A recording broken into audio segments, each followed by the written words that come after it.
بسم الله الرحمن الرحيم. السلام عليكم ورحمة الله وبركاته.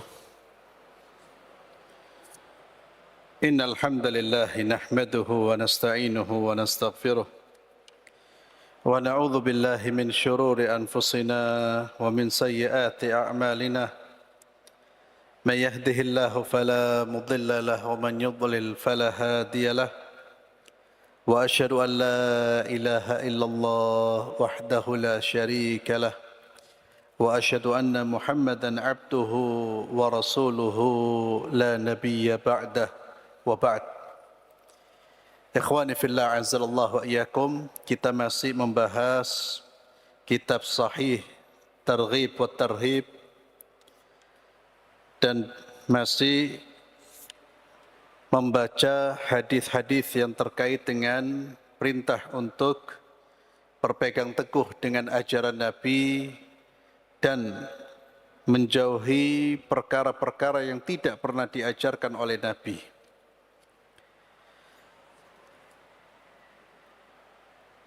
Dalam bab ini tersisa dua hadis.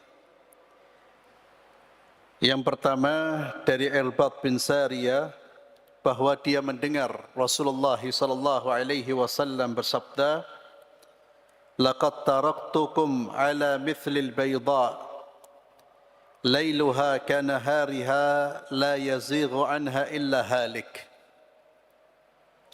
Sungguh aku telah meninggalkan kalian di atas agama yang terang benderang, yakni ajaran dan hujjah yang jelas. Nabi telah meninggalkan kita di atas kebenaran yang terang. Tidak ada yang samar dan tidak ada yang tersembunyi. Semuanya jelas tampak. Sungguh aku telah meninggalkan kalian di atas agama yang terang. Lailuha kanahariha. Malamnya seperti siangnya. Artinya begitu terang ajaran agama ini. La yazighu anha illa halik. Tiada yang menyimpang dari ajaran agama ini kecuali orang yang binasa. Hadis ini menjelaskan kepada kita bahwa agama Allah itu sudah sangat jelas. Semua yang disampaikan oleh Nabi itulah ajaran yang disampaikan Allah kepada baginda Muhammad sallallahu alaihi wasallam.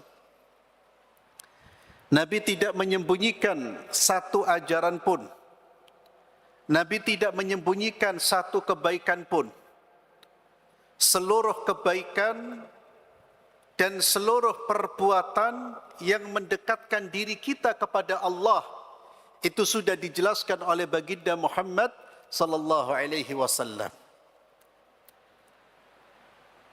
Kemudian hadis yang terakhir dari bab ini dari Amr bin Zurarah, dia berkata, Abdullah bin Mas'ud pernah berdiri di hadapanku sementara aku sedang bercerita. Dia berkata, "Ya Amru, laqad ibtada'ta bid'atan dalalatan, aw innaka la ahda min Muhammad wa ashabi." Abdullah bin Mas'ud, salah seorang sahabat Nabi yang dipuji oleh Rasulullah sallallahu alaihi wasallam sebagai sahabat yang memahami Al-Quran, sahabat yang bacaannya seperti bacaan Rasulullah sallallahu alaihi wasallam. Abdullah bin Mas'ud ini pernah menegur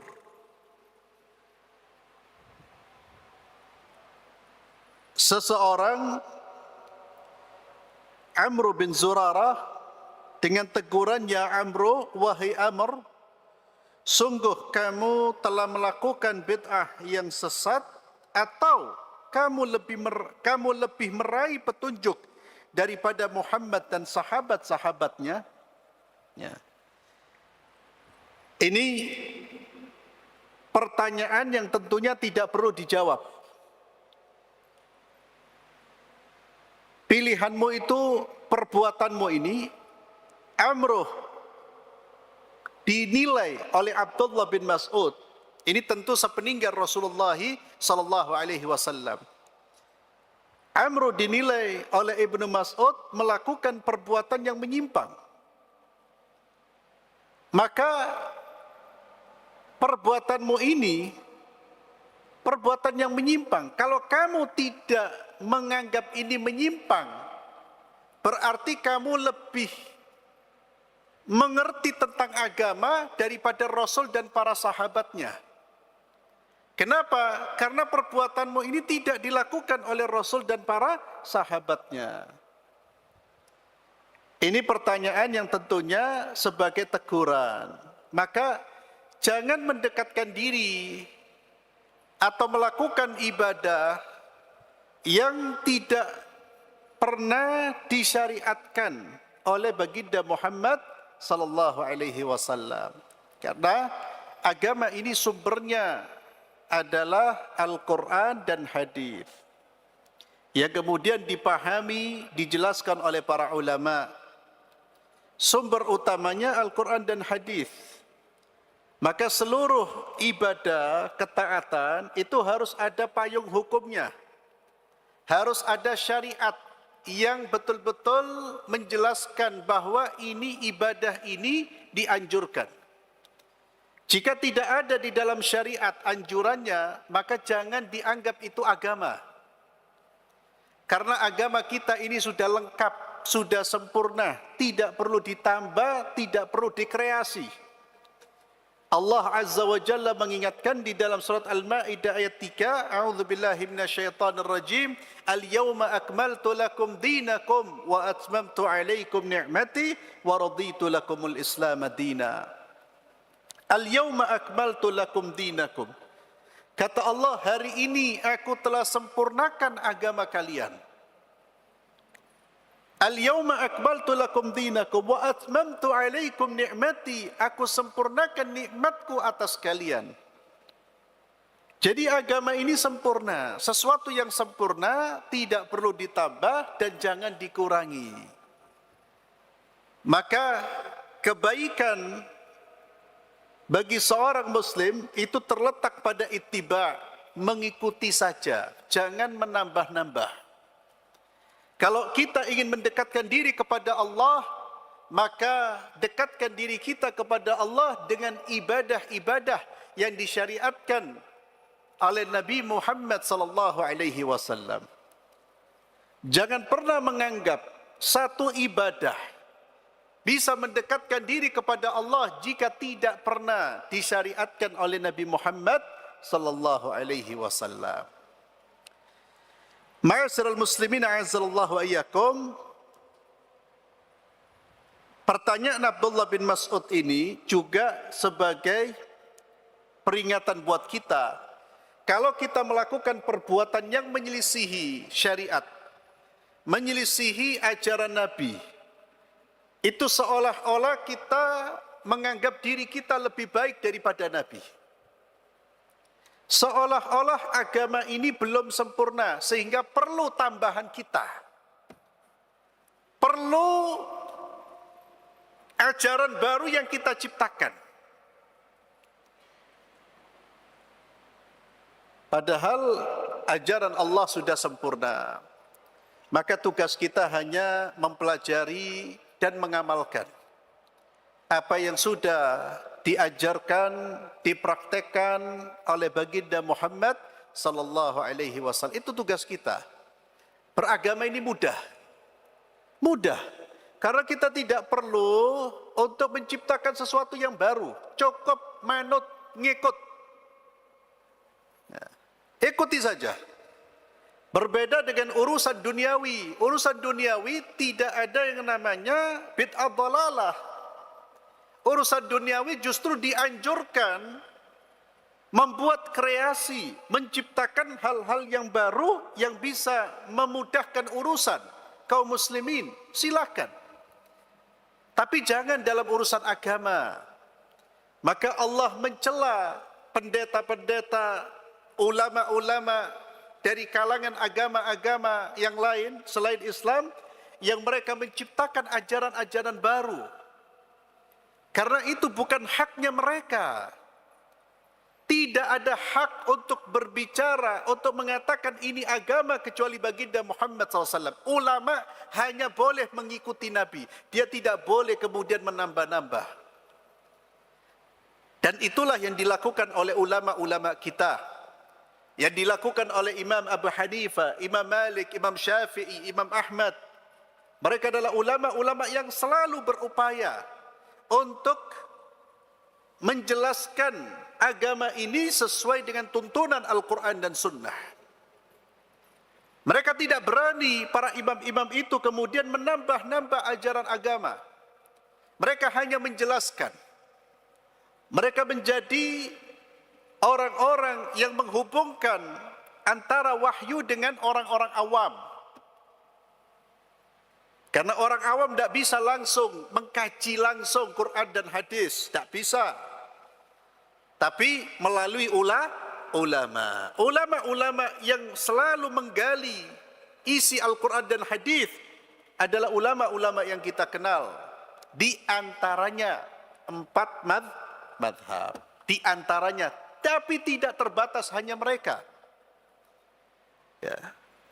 Ada imam-imam besar yang ilmunya sangat-sangat luar biasa. Mereka layak disebut imam, namun pendapat-pendapatnya tidak dilanjutkan oleh murid-muridnya.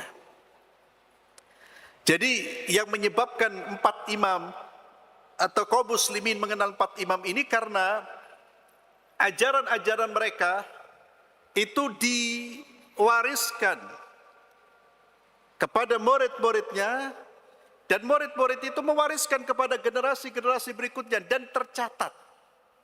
Itu kemudian membuat ajaran-ajaran 4 imam ini lebih populer dibandingkan dengan yang lain. Ada imam-imam besar, selain 4 imam, ada Imam Al-Auza'i, ada Imam Al-Layth, bahkan Al-Imam Asy-Syafi'i rahimahullah. Beliau pernah mengatakan Al-Layth, Imam Al-Layth ini afqah min Malik. Dia lebih faqih daripada Imam Malik. Namun Imam Al-Layth ini pendapat-pendapatnya tidak dijaga, tidak diteruskan, tidak dibukukan, berbeda dengan 4 mazhab ini. Maka ikhwani fillah azallahu ayyakum, tugas kita, tugas ulama, ya, kalau kita ini semua penuntut ilmu, ulama itu ya mereka yang punya kriteria tertentu. Tidak semua penceramah itu ulama. Ya, kita ini semua, saya, antum ini penuntut ilmu. Jadi jangan mudah mengatakan ulama. Ya. Kalau dulu ulama itu ya orang-orang yang punya kriteria, kualifikasi tertentu, Pak. Sekarang gampang orang menyebut ulama. Ya. Asal pakai surban nanti dikatakan ulama. Dua jenggot titik diwara ulama. Ya. Tidak. Jadi tugasnya ulama itu mereka tidak pernah, tugasnya ulama adalah menyampaikan isi wahyu, menjelaskan isi wahyu. Kemudian ikhwani fillah azallahu iyyakum, kita masuk pada bab berikutnya, anjuran memulai perbuatan baik agar diteladani orang lain, dan ancaman memulai perbuatan jelek karena takut diteladani orang lain. Anjuran memulai perbuatan baik, anjuran memberi contoh perbuatan baik, agar apa? Diteladani. Dan ini fadilahnya besar. Keutamaan orang yang berbuat baik dan dia dijadikan contoh dalam kebaikan, maka orang yang memberi contoh ini, dia akan mendapatkan pahala perbuatannya dan pahala orang-orang yang mengikutinya. Antum menganjurkan di komunitas antum atau di keluarga antum kebaikan yang sebelumnya belum dikerjakan. Antum ajak untuk melakukan kebaikan, lalu diikuti oleh istri, oleh anak. Maka selama istri dan anak kita mengamalkan apa yang kita sampaikan, kita mendapatkan pahala dari mereka. Sebaliknya, jangan pernah memberi contoh yang buruk. Jangan pernah mengajak kepada keburukan. Karena kita akan memikul dosa kita dan dosa orang-orang yang mengikuti kita. Maka orang harus berhati-hati, terutama orang tua, orang-orang yang menjadi contoh. Jangan sampai menjadi contoh keburukan. Hadis yang pertama terkait dengan bab ini diceritakan oleh Jarir bin Abdullah radhiyallahu anhu, di mana dia berkata, kami sedang di sisi Rasulullah sallallahu alaihi wasallam di siang hari. Lalu datanglah suatu kaum yang telanjang dengan mengenakan kain dari bulu. Jadi bukan telanjang total, tapi tidak berpakaian lengkap. Orang-orang fuqara, orang-orang miskin. Datanglah suatu kaum yang mengenakan kain dari bulu yang mereka robek dan mereka lobangi. Dan yang lainnya menggunakan jubah luar. Mereka menenteng pedang. Kebanyakan mereka dari Mudar, yakni suku Mudar. Bahkan seluruhnya dari Mudar. Ketika melihat itu, suku Mudar yang datang dengan kondisi seperti itu, maka wajah Rasulullah sallallahu alaihi wasallam berubah. Beliau berubah. Begitu melihat kondisi mereka yang miskin, begitu melihat kondisi mereka yang papa, lalu beliau masuk, kemudian keluar. Kemudian beliau memerintahkan Bilal agar mengumandangkan azan. Maka Bilal pun mengumandangkan azan dan beriqamah, lalu beliau salat, kemudian berkhutbah. Dalam khutbahnya beliau menyampaikan, hai sekalian manusia, yakni beliau membacakan firman Allah di dalam surat Al-Hasyr, ya ayyuhan nasu taqu di dalam surat An-Nisa. Ya.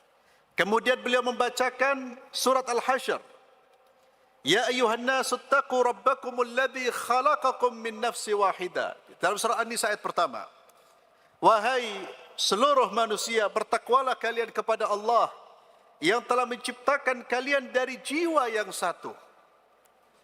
Diingatkan kita bahwa kita ini manusia-manusia yang memiliki ayah yang satu. Kita dari keturunan satu, yaitu Nabi Allah Adam alaihi salatu wassalam. Kemudian Nabi sallallahu alaihi wasallam membacakan firman Allah yang terdapat di dalam surah Al-Hasyr, wal tanzur nafsum ma qaddamat lighad. Bertakwalah kepada Allah dan hendaklah setiap diri memperhatikan apa yang telah diperbuatnya untuk hari esok, yakni untuk hari akhirat. Seorang laki-laki dapat bersedekah dari dinarnya, dari dirhamnya, dari pakaiannya, dari satu sak gandumnya, dari satu sak kurmanya, sampai beliau bersabda, walau dengan separuh biji kurma. Jadi Nabi membacakan ayat, mengumpulkan para sahabat, membacakan ayat, lalu memotivasi mereka untuk sedekah. Kenapa? Karena ada kawan-kawan mereka yang datang dalam keadaan miskin. Maka ketika Nabi SAW menyampaikan pidatonya, memotivasi mereka untuk sedekah, Jarir berkata, lalu seorang laki-laki dari kaum Ansar datang dengan kantong, di mana tangannya hampir tidak kuat membawanya. Bahkan dia benar-benar tidak kuat membawa kantong untuk disedekahkan. Laki-laki dimulai dari seseorang, dia bersedekah, lalu ketika orang ini bersedekah diikuti oleh sahabat-sahabat yang lain berlomba-lomba untuk sedekah.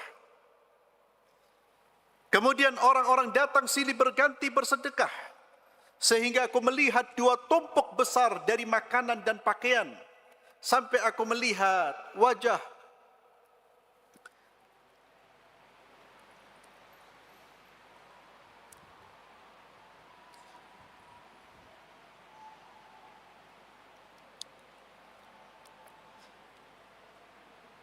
sampai aku melihat wajah Rasulullah SAW berseri-seri gembira seperti logam yang disepuh dengan emas.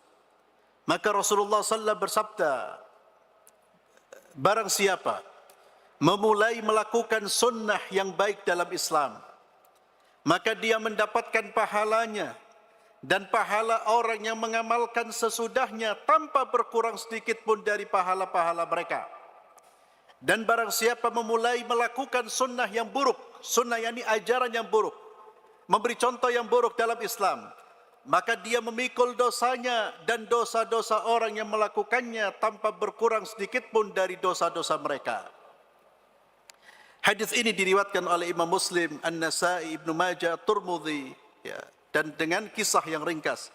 Ikhwani fillah, azzalallahu wa iyyakum, Nabi kita Muhammad sallallahu alaihi wasallam adalah sosok yang Allah gambarkan sebagai seorang rahim yang punya kasih sayang yang luar biasa kepada umatnya. Allah Azza wa Jalla menyebutkan bahwa Nabi kita Muhammad sallallahu alaihi wasallam adalah orang yang berat ketika melihat kondisi sulit pada umatnya. Orang yang paling luas kasih sayangnya kepada umatnya. Dan di antara hal yang menunjukkan itu bagaimana ketika beliau melihat sahabat-sahabatnya dalam kondisi yang sangat miskin, beliau berubah, sedih. Beliau pun masuk mencari sesuatu, dan itu kebiasaan Rasulullah sallallahu alaihi wasallam. Pernah ada salah seorang sahabat beliau ingin dijamu, maka beliau pun yang pertama kali menjamu. Namun ternyata di rumah beliau tidak ada makanan. Ternyata di rumah beliau tidak ada makanan. Antum bayangkan ikhwan, rumahnya manusia yang paling mulia, tidak ada makanan, Pak. Bahkan terkadang Nabi itu puasa sunnah gara-gara tidak ada makanan. Kita masih banyak makanan tapi sering mengeluh. Itu rumahnya manusia yang paling mulia, yang belum pernah Allah ciptakan manusia yang lebih mulia daripada Nabi Muhammad SAW. Ketika beliau datang ke rumahnya tidak ada makanan, beliau pun menawarkan kepada sahabat-sahabatnya, siapa yang mau menjamu orang ini. Jadi Nabi SAW punya empati yang luar biasa. Itulah sunnahnya Nabi, Pak. Kalau kita mengikuti Rasulullah, maka seorang Muslim mengikuti Rasulullah, dia harus punya rasa kasih sayang besar kepada umat Islam. Harus punya empati, punya simpati. Jangan berkata saya mengikut Rasulullah SAW, mengikuti sunnah Nabi, kalau kita tidak peduli dengan kondisi sosial umat Islam. Kita lihat bagaimana Rasulullah merasa berat melihat saudara-saudaranya dalam kondisi seperti itu. Lalu beliau berpidato, memotivasi untuk sedekah. Para sahabat pun, mereka adalah orang-orang terbaik yang cepat merespon keinginan Rasulullah. Mereka berlomba-lomba sedekah. Lalu di situ Nabi SAW mengatakan, siapa yang memulai melakukan perbuatan baik, kemudian perbuatan baiknya diikuti oleh saudara-saudaranya, maka dia mendapatkan pahalanya dan pahala orang-orang yang mengikutinya. Sebaliknya, siapa yang memberi contoh keburukan, maka dia akan memikul dosanya dan memikul dosa orang-orang yang mengikuti keburukannya.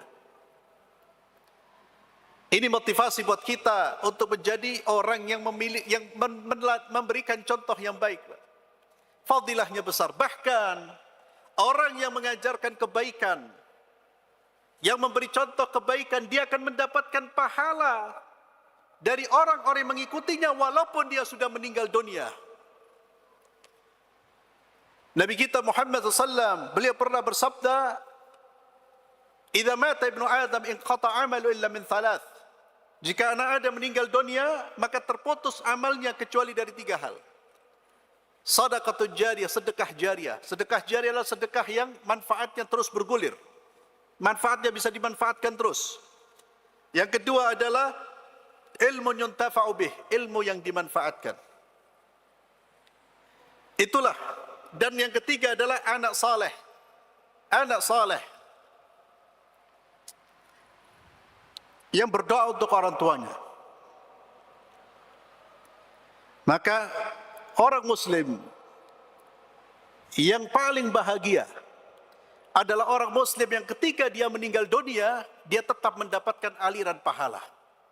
Dia sudah meninggal dunia, tapi pahala terus masuk ke rekening kebaikannya. Bisa dengan sedekah jariah, bisa dengan ilmu yang diajarkan, karena sedekah jariah, karena ilmu yang diajarkan, atau anak saleh yang mendoakan dia. Sebaliknya ikhwan, termasuk hal yang berbahaya ketika kita memberi contoh keburukan. Maka hati-hati dalam bermedia sosial. Jangan menyebarkan hal-hal yang diharamkan oleh Allah. Menyebarkan film-film yang di situ terbuka aurat. Menyebarkan musik-musik yang di situ terbuka aurat. Menyebarkan gambar-gambar yang di situ terbuka aurat.